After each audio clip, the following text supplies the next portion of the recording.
উস্তাদ জি শিহাব খাবার কেন খাবার সবসময় নষ্ট করে। শিহাবকে অল্প করে বাদ দিবা। উস্তাদ জি তাকে অল্প করে বাদ দেওয়া হয় তবু সে নষ্ট করে। অল্প করে বাদ দেওয়ার পরেও সে নষ্ট করে ফেলে, তাহলে শিহাব তুমি কি খাও? আচ্ছা বাবা শিহাব, তোমার কি ভাত ভালো লাগে না? তোমার কি মুখে রুচি নাই?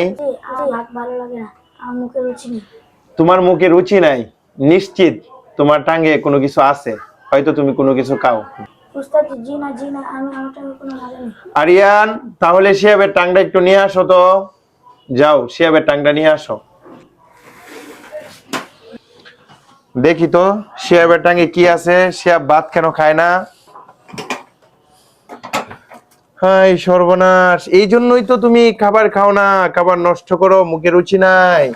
এগুলা খাইলে তো মুখে রুচি থাকবে না, এগুলা খাইয়া তুমি ভাত খাও না, এই জন্যই, তাই না? উস্তাদ জি আমি বেশি খাই না, আমি মাঝে মাঝে খাই। ও তুমি মাঝে মধ্যে খাও। জি। আজকে দেখে ওই বিস্কিট মজা চকলেট কম খাইবা, ঠিক আছে? ভাত বেশি করে খাইবা, ঠিক আছে? জি।